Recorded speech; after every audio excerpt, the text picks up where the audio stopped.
प्यारे बच्चों, आइए क्लास। बच्चों, आज मैं आपको लेसन नंबर 3 जिसका विषय है प्रारंभिक समाज, बंधुता, जाति, वर्ण व्यवस्थाएं।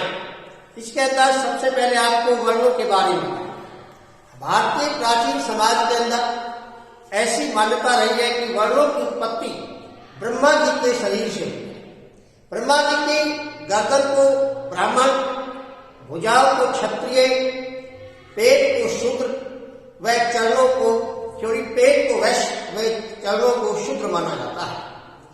आगे चलकर समाज के अंदर भी यही 4 वर्ण प्रचलित हुए। ब्राह्मणों का कार्य केवल धार्मिक कर्म काज कराना था और क्षत्रियों का कार्य समाज की रक्षा करना था, जबकि वैश्य का कार्य समाज का भरण पोषण करना था और इसके अतिरिक्त जो अन्य सेवाएं बची उनको करने वालों को हम शूद्र कहते थे। आगे चल करके ये वर्ण व्यवस्थाएं कर्म के अनुसार हुई, अर्थात सोने के काम करने वाले को सुनार, लोहे के काम करने वाले को लोहार, मिट्टी का काम करने वाला कुम्हार, चमड़े का काम करने वाला चर्मकार कहलाए। इसके पश्चात ये व्यवस्थाएं कर्म के अनुसार न रह करके जन्म के अनुसार बनती चली है। आज भारतीय समाज में जाति जन्म के आधार पर निर्धारित की हुई है। भारतीय समाज पितृवंशिक समाज का, अर्थात पिता का ही बोलबाला था। पितृवंशिकता से हमारा तात्पर्य ये है कि पिता से पुत्र, पुत्र से पौत्र और परपौत्र आदि में चली आ रही परंपरा। ये परंपरा इतनी महान थी कि पुत्र को ही पिता की संपत्ति का उत्तराधिकारी समझा जाता था। इसके साथ साथ ऋग्वेद के अंदर भी इंद्र जैसे वीर पुत्र की कामना की गई है, क्योंकि पुत्र ही पिता का वारिस होता था। राजाओं के अंदर शासन का उत्तराधिकारी ही पुत्र ही होता था। महाभारत का युद्ध इसका प्रमुख उदाहरण है। कौरव और पांडव चचेरे भाई थे। विजय के पश्चात ज्येष्ठ पांडव युधिष्ठिर को राज्य का उत्तराधिकारी घोषित किया है। यदा कदा कहीं कहीं महिलाओं को भी कुछ अधिकार प्राप्त थे, जैसे गुप्त काल में प्रभावती गुप्त शासिका बनी थी। इसके साथ साथ अब आता है कि क्या आहम में सभी शासक क्षत्रिय होते थे? क्षत्रियों की जिम्मेदारी शासन करना लिखी हुई थी, लेकिन कभी सभी शासक क्षत्रिय थे ऐसा इतिहास में संभव नहीं हुआ है। हम देखते हैं कि मौर्य शासक को ब्राह्मण ग्रंथों ने शूद्र बताया, जबकि बौद्ध ग्रंथों के अनुसार उन्हें क्षत्रिय कहा गया है। इतना ही नहीं, उज्जैन और महेश्वरी के शासक भी अपने आप को ब्राह्मण मानते हैं। इसके साथ साथ हम देखते हैं कि सातवाहन शासक जो दक्षिण में थे, ये भी अपने आप को ब्राह्मण मानते थे। अतः स्पष्ट होता है कि सभी शासक क्षत्रिय नहीं थे, लेकिन क्षत्रियों की जिम्मेदारी समाज की रक्षा करने की थी। अब आपके सामने अगला प्रश्न आता है कि समाज के अंदर जो धर्म था वो किस प्रकार से था। देखिए, समाज के अंदर ब्राह्मणीय धर्म ही सर्वोपरि था और ब्राह्मणीय धर्म के अनुसार ही संपूर्ण समाज आगे चलता है। ब्राह्मणों की बनाई गई रीति रिवाज और परंपराएं समाज के अंदर प्राचीन समय से ही चली आ रही थी। वैदिक काल के अंदर भी ये परंपराएं अपने चरम पर थी, लेकिन जब हम देखते हैं कि समाज के अंदर 8 प्रकार की विवाह पद्धतियां प्रचलित थी और इन विवाह पद्धति पे 8 प्रकार होने के कारण ये स्पष्ट है कि सब कहीं ब्राह्मण परंपराएं लागू नहीं होती, अर्थात ब्राह्मणों के बनाए हुए सिद्धांत पूर्ण रूप से मान्य नहीं होते। अब आपको धर्म के बारे में द्रोण, हिडिंबा व मातंग की कथाओं से संबंध में कुछ बातें बताते हैं। द्रोण कौरव और पांडवों को शिक्षा देने वाले आचार्य थे। एक बार उनके पास एकलव्य शिक्षा ग्रहण करने के लिए आया। एकलव्य निषाद जाति से संबंध रखता था, जिस कारण आचार्य द्रोण ने उसे शिक्षा देने से मना किया। द्रोण के शिक्षा देने से मना करने के बाद एकलव्य ने अपने मन में ठान करके और एक द्रोणाचार्य की मिट्टी की मूर्ति बना करके उसका अनुसरण करते हुए छिप करके शिक्षा ग्रहण करने लगा। इस प्रकार उसने संपूर्ण धनुर्विद्या प्राप्त की, लेकिन गुरु दक्षिणा के रूप में द्रोणाचार्य ने उससे अपना अंगूठा दान में मांगा। इससे यह स्पष्ट होता है कि आचार्य द्रोण भी अपने धर्म का पालन करते हुए अपने शिष्य से अंगूठा लिया, क्योंकि उसने छिपकर की शिक्षा ग्रहण की थी। हिडिंबा की कहानी भी धर्म के ऊपर टिकी हुई है। जब वन के अंदर राक्षसी कन्या हिडिंबा ने भीम के सामने विवाह का प्रस्ताव रखा, तो भीम ने उस प्रस्ताव को ठुकरा दिया, क्योंकि भीम क्षत्रिय जाति से संबंध रखते थे। अब उसके बड़े भाई युधिष्ठिर के कहने पर उन्होंने हिडिंबा के साथ शादी की और अपने पति धर्म का पालन किया और उससे पुत्र भी पैदा हुआ। मातंग की कथा भी एक इसी प्रकार की कहानी है। मातंग एक शुद्ध जाति से संबंध रखता था। मांगलिक नामक व्यापारी की कन्या ने उसे एक बार देखा, जिसे देख करके वह कन्या जोर जोर से चिल्लाने लगी कि उसने कुछ अशुभ देख लिया, जिस कारण मातंग को पीटा गया, डराया गया, धमकाया गया। लेकिन मातंग ने अपनी धर्म प्रायणता को नहीं छोड़ा और इस ब्राह्मणीय परंपरा का निरंतर वो विरोध करता रहा। इन तीनों कथाओं से ये स्पष्ट है कि प्राचीन काल में भी लोग अपने धर्म के ऊपर अडिग रहते थे। अब आपको थोड़ा सा आगे चलते हैं और ये बताते हैं कि आरंभिक समाज के अंदर जो पुत्र थे उनका दायित्व क्या। देखिए, पुत्र अपने पिता की वश्यक का उत्तराधिकारी होता है। ऋग्वेद में भी पुत्र को ही महान बताया गया है, और जबकि बेटी के विषय में ये कहा गया है कि मैं इसे इसके पति के घर में सम्मान पूर्वक स्थापित करता हूं और इसकी मान मर्यादा अब इसके पति का ही परिवार है और इसके पति के घर में ही इसकी इज्जत है।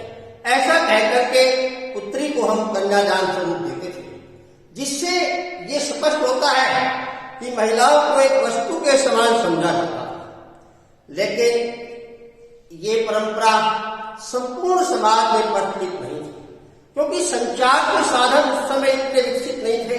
अतः ब्राह्मणीय परंपराएं पूरे समाज में न फैल करके कुछ ही क्षेत्रों तक, यानी सवर्ण जातियों तक, ब्राह्मण और क्षत्रियों तक ही ये सीमित रही। शास्त्रों के विषय में भी हम यही विचारधारा अपना सकते हैं, क्योंकि शास्त्रों के उत्तराधिकारी भी प्राय पुत्र ही होते थे। पुत्रियां यदा कदा इसका अपवाद नहीं है। विवाह प्रणाली को भी देखें तो वहां भी पुत्रियों का ही बोलबाला न रह करके पुत्रों का ही बोलबाला था, क्योंकि एक तो विवाह अपनी जाति के अंदर करने अनिवार्य होते थे। 8 प्रकार के विवाह में से प्रथम 4 प्रकार के विवाह, ब्रह्म विवाह, देव विवाह, अश्व विवाह और प्रजापति विवाह को ही श्रेष्ठ माना गया है, जबकि गंधर्व विवाह, आसुर विवाह, प्रेम विवाह और पिशाच विवाह को अशुभ माना जाता है। अब प्रश्न उठता है कि महाभारत जो थी, इसका रचनाकार एक ही व्यक्ति था या अनेक थे। देखिए, महाभारत के रचनाकार के विषय में ये कहा जाता है कि 600 ईस्वी पूर्व से 600 ईस्वी तक इसकी रचना मानी गई। इस काल के अंदर महाभारत को लिखा गया। प्रारंभ में महाभारत में 8800 श्लोक थे, जो कालांतर में जाकर के 24,000 और उसके बाद इनकी संख्या वर्तमान में 1 लाख। जनश्रुति के अनुसार महाभारत को महर्षि वेद व्यास ने गणेश जी के माध्यम से लिखवाया था। ऐसा हमारे शास्त्रों में वर्णित हुआ है। लेकिन इतना लंबे समय को जब महाभारत का रचनाकार मानते हैं तो ये भी स्पष्ट है कि एक व्यक्ति इतने लंबे समय तक जीवित नहीं रह सकता, अर्थात वह एक व्यक्ति महाभारत को नहीं लिख सकता। महाभारत की रचना भाट सारथियों के द्वारा की गई, जिन्हें सूत कहते थे। ये भाट राजाओं के साथ युद्ध भूमि में जाते थे, वहां राजाओं की वीरता का बखान कविताओं के माध्यम से करते थे। इन कविताओं को पढ़ करके या सुन करके लोग इनका आनंद उठाते थे। वैदिक काल आते आते वेदों की रचनाएं हैं और उन वेदों की रचनाओं के साथ साथ महाभारत को भी लिखा जाने लगा। इसके पश्चात इसके अंदर अनेक परंपराएं जुड़ती चली गई और महाभारत एक विस्तृत ग्रंथ यानी महाकाव्य के रूप में उभर करके सामने आया। इसमें आज 1 लाख श्लोक हैं और ये विश्व का सबसे बड़ा महाकाव्य माना जाता है। क्या महाभारत एक संपूर्ण साहित्य है? महाभारत को एक संपूर्ण साहित्य माना जाता है, क्योंकि एक तो इसकी रचना 1000 सालों के अंदर, दूसरी बात रचना के साथ साथ इसके अंदर जो श्लोक थे उनकी संख्या भी 1 लाख के करीब है और इसके अंदर समाज के हर वर्ग, हर क्षेत्र का विस्तार पूर्वक वर्णन किया गया है। चाहे वो राजनीतिक क्षेत्र हो, चाहे सामाजिक क्षेत्र हो, चाहे आर्थिक क्षेत्र हो, सभी प्रकार की गतिविधियों का महाभारत के अंदर विस्तार पूर्वक वर्णन किया गया है। इतना ही नहीं, महाभारत के अंदर आध्यात्मिक ज्ञान व धार्मिक ज्ञान का भी वर्णन किया गया है। मोक्ष प्राप्ति के 3 मार्ग ज्ञान, कर्म और भक्ति, इन तीनों को ही महाभारत में वर्णित किया गया है, क्योंकि मद्भागवत गीता महाभारत का एक महत्वपूर्ण अंग है, जिसे कहा जाता है कि वासुदेव श्री कृष्ण ने अर्जुन को सुनाया था और जिसके अंदर जीवन के हर पक्ष को दर्शाया गया है। हर प्रकार के प्रश्नों के उत्तर भगवान के द्वारा दिए जाते हैं जो भगवत गीता में लिखे हुए हैं। अतः हम कह सकते हैं कि महाभारत एक संपूर्ण साहित्य है। जिस प्रकार साहित्य के अंदर संपूर्ण समाज का दर्पण होता है, उसी प्रकार महाभारत के अंदर समाज के हर पहलू को विस्तार पूर्वक के ढंग से वर्णित किया गया है।